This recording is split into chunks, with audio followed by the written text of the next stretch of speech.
Hello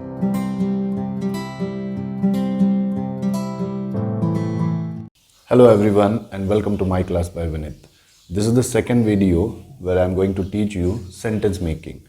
So if you already exist on this channel, do like, and if you are new, do subscribe. क्योंकि इस channel पे आपको spoken English का पूरा guidance मिलेगा, वो भी फ्री ऑफ कॉस्ट. तो चलिए आज का वीडियो शुरू करते हैं. पार्ट 1 में मैंने आपको बताया था सेंटेंस मेकिंग का बेसिक्स, जहाँ पे हमने देखा था subject, helping verb and verb, ये तीनों मिला के हम किस तरीके से सेंटेंसेस अलग अलग बनाते हैं, जहाँ पे मैं हेल्पिंग वर्ब्स चेंज कर रहा था और वर्ब्स भी है वो स्पेसिफिक हम यूज़ करते हैं. मैंने बोला था V1, V2, V3 या फिर V1 ING. तो आज हम थोड़ा सा और हेल्पिंग वर्ब को एक्सप्लोर करेंगे और कुछ और सेंटेंसेस देखने की कोशिश करेंगे. So let's get started. So ये चीज़ तो मुझे हमेशा सेंटेंस मेकिंग में लिखना बहुत ज़रूरी है. Subject plus helping verb plus verb, ताकि आपके दिमाग में भी छप जाए कि ये इम्पॉर्टेंट है. अभी देखो, मैं आपको एक चीज़ बताना चाहता हूँ. आपने बहुत बार सुना होगा कि इंग्लिश जो है वो सीखने के लिए बहुत इजी है और हिंदी या फिर मराठी लैंग्वेज बहुत ज़्यादा as compare to English difficult है, इसे बोला जाता है. लेकिन क्या पैरामीटर है जिसके ऊपर ये आप जज कर सकते हो? तो देखो, जैसे मैंने अभी बोल दिया, लैंग्वेज का जो बेसिक जो मेन होता है वो होता है सेंटेंस मेकिंग. अगर आप सेंटेंस मेकिंग सीख जाओ तो ऑलमोस्ट आप ज़्यादातर लैंग्वेज जो है वो आप कवर कर लेते हो. एडिशनल वोकैबुलरी या फिर बाकी चीज़ें आप एक्सपीरियंस से सीख जाते हो. तो सेंटेंसेस वेरी इंपॉर्टेंट. अभी सेंटेंस में क्या इंपॉर्टेंट है, तो ये वर्ब इंपॉर्टेंट है. मैं बताता हूँ क्यों. देखो, हमारे इंग्लिश में सिर्फ किसी भी वर्ब के 4 अलग अलग फॉर्म्स होते हैं. जैसे ये है V1, V2, V3 and V1 ING. Okay, ये मैंने आपको पहले भी बताया, लेकिन आज किसी और अलग मकसद से बता रहा हूँ.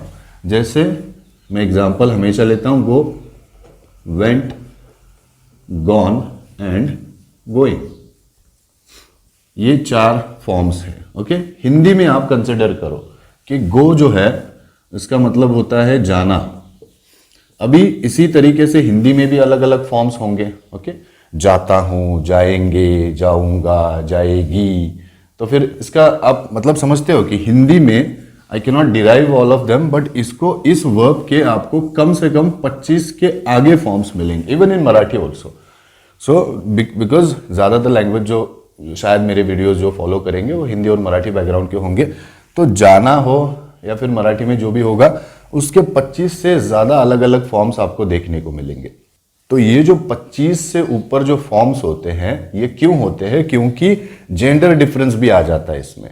ओके, जैसे कि हम देखो, लड़का हो लड़की हो, इंग्लिश में go he goes, she goes. Okay, अभी ये गोज क्यों होता है ये भी और एक रूल है, मैं बताऊंगा. But do not consider it as another form. कुछ लोग 5 फॉर्म है, 6 फॉर्म है बता देते हैं, वो कोई ज़रूरत नहीं है, वो मैं बता दूंगा.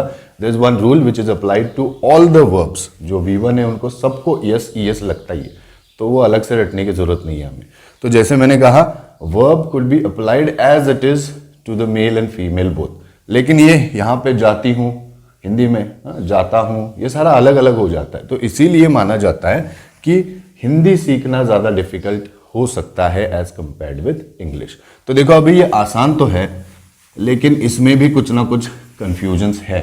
ओके, जैसे मैंने कहा कि सिर्फ 4 अलग अलग वर्ब्स के फॉर्म्स जो है उनको अगर आपने सेंटेंसेस में अप्लाई करना सीख लिया तो मान लो कि आपको इंग्लिश आ गई. तो इन सारे जो वर्ब्स है, इनका एप्लीकेशन जो है वो फिक्स है. ओके, जैसे कि ये किसके साथ आएगा? V1 will always come with do and other, जो भी हेल्पिंग वर्ब्स है. ओके, अदर हेल्पिंग वर्ब्स कुछ है. जैसे हमने कल एक लिया था कैन. ठीक है, तो कैन के साथ भी V1 आया हुआ था. इसके बाद में V2 का तो एक ही सेंटेंस बनता है, इसमें हेल्पिंग वर्ब भी नहीं होता, वो मैंने आपको पहले ही बताया. Have will always come with V3. ठीक है, उसके बाद में V1 ING is always with be. तो आप समझ रहे हो, डू, हैव एंड बी, ये 3 ही ज्यादा इंपॉर्टेंट हमारे लिए हेल्पिंग वर्ब्स हैं. और हमेशा आप ऑब्जर्व करो, जो भी ING लगा हुआ फॉर्म होगा ये बी के साथ आएगा. मतलब am, is, are, was, were, will be. तो आपको सिर्फ एक ही वर्ड सीखना है तो सारी चीजें सीख जाओगे.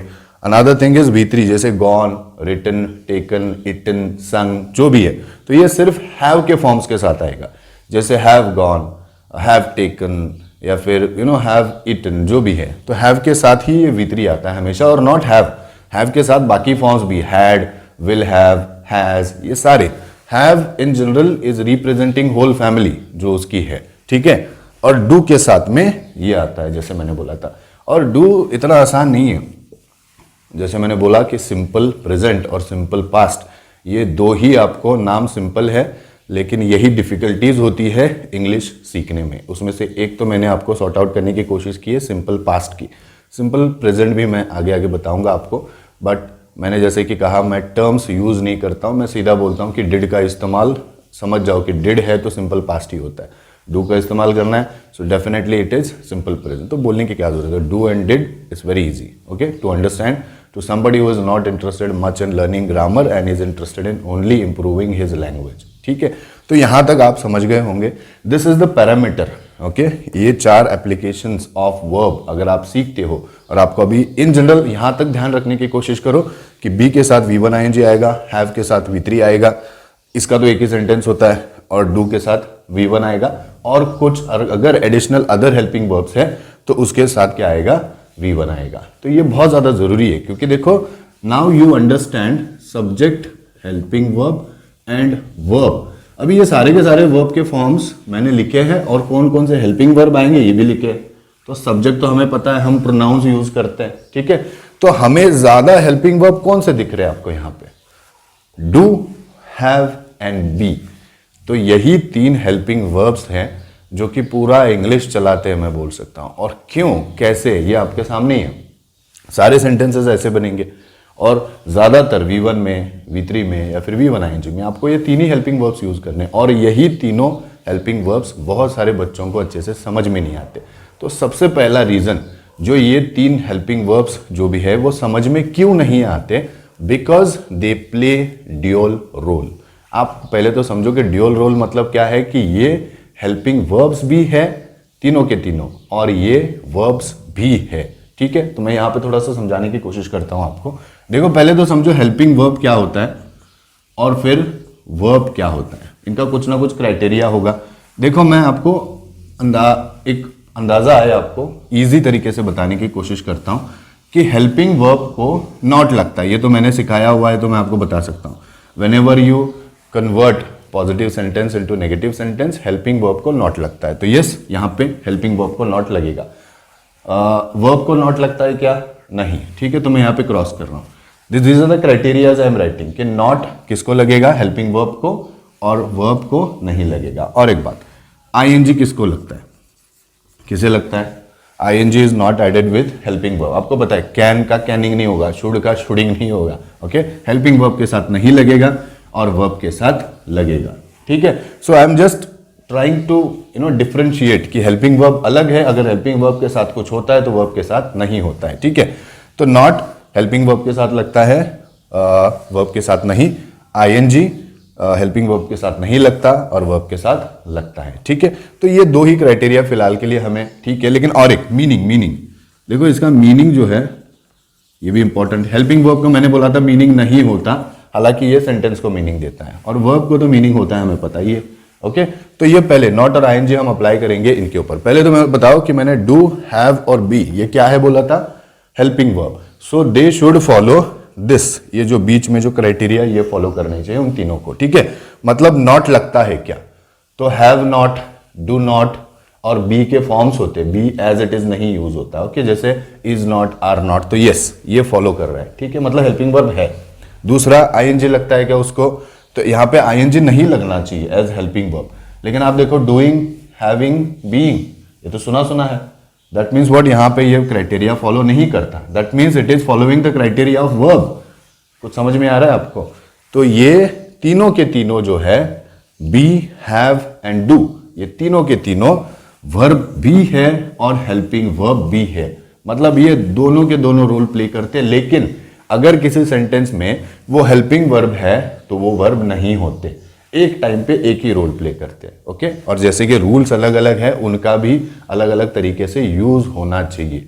तो अगर हेल्पिंग वर्ब है तो उनको मीनिंग नहीं होगा, वो सेंटेंस को मीनिंग दे देंगे। अगर वर्ब के तौर पे आएंगे तो फिर उसको नॉट नहीं लगेगा, ये सारी चीजें जो है मीनिंग नहीं होगा। तो आपको ये समझना बहुत जरूरी है कि बी, हैव और डू का किस तरीके से आपको एप्लीकेशन करना चाहिए। So let's get started with some example. कुछ एक एग्जांपल देता हूं जहां पे कंफ्यूजन होता है यूजुअली, ठीक है।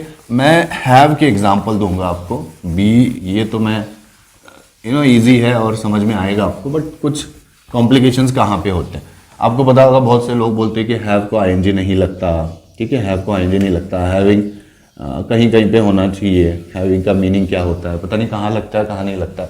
सो इट इज़ इम्पॉर्टेंट, और अभी हमेशा ध्यान में रखो बी, हैव, डू ये दोनों हैं, ठीक है। बस आइडेंटिफाई कैसे करना है मैं थोड़ा बहुत बताता हूँ आपको। चलो, जैसे एक एग्जाम्पल यहाँ पे मैं रिप्रेजेंट करता हूँ। यहाँ पे है, मैंने लिखा हुआ I have a pen. Easy sentence है, आई हैव अ पेन। और एक सेंटेंस लिखता हूं, I have gone there. I have gone there, ये दो सेंटेंस है। अभी देखो यहाँ पे भी हैव है, यहाँ पे भी हैव है। पहले तो आइडेंटिफाई करने की कोशिश करो कि मैंने बोला था हैव दो तरीके का होता है, मतलब कि have can be verb, have can be helping verb, ठीक है। तो अभी आपको पहले ये कैसे समझोगे, आपको how will you figure out. तो इजी वे मैं ही बता देता हूँ, आपको पूछ नहीं सकता अभी डायरेक्टली। बट हैव जो है, अगर सपोज उसके आगे V3 आता है, हैव के आगे V3 आता है, तो definitely it is helping verb, ठीक है।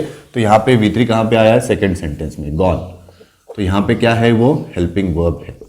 अभी अगर ये हेल्पिंग वर्ब है तो हम क्या कर सकते हैं, इसको नॉट लगा सकते हैं। जैसे मैंने बोला नेगेटिव करने के लिए नॉट लगाना पड़ता है। So that is I have not gone there, ये सही है।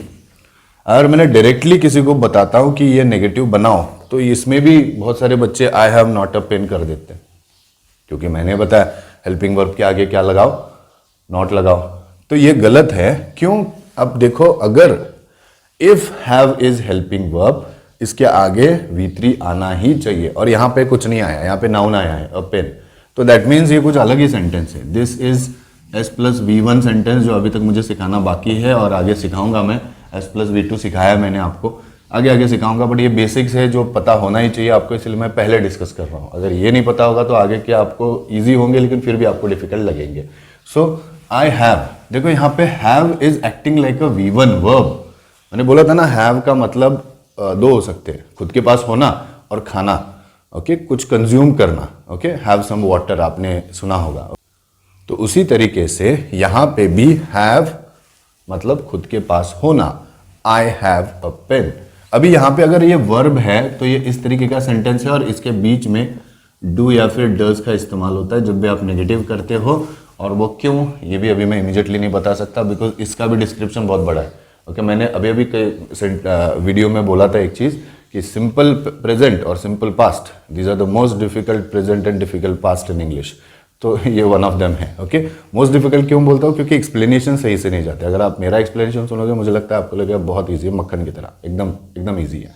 क्योंकि आप पहला वीडियो जाके देखो, जहाँ पे वन सेंटेंस मैंने मिस्टेक्स मैंने जो वीडियो बनाया है, that is based on simple past tense, ठीक है, वो आप देखिए, वहाँ पे मैंने बहुत ईजी एक्सप्लेनेशन दी। इसका भी दे दूंगा मैं। आगे जाते हैं। तो यहाँ पे डूडर्स है, फिलहाल मैं आपको डायरेक्ट सोल्यूशन दे रहा हूँ, कैसे आया क्या आया मैं बाद में बताऊंगा। और जिनको सिंपल प्रेजेंट टेंस का नॉलेज होगा उनको तो पता ही होगा कि ये डूडर्स का इस्तेमाल होता है। तो देखो यहाँ पे, अगर ये खुद हेल्पिंग वर्ब नहीं है और एक वर्ब है और ये V1 है, तो फिर यहाँ पे हमें इसको नॉट नहीं लगा सकते, इसके पहले डू नॉट लगाना चाहिए। I do not have a pen. कुछ समझ में आ रहा है आपको? और ये हर एक के साथ होता है, बी के साथ, हैव के साथ, डू के साथ। डू तो यहीं पे देखो कहाँ से आ गया, समझ में नहीं आ रहा।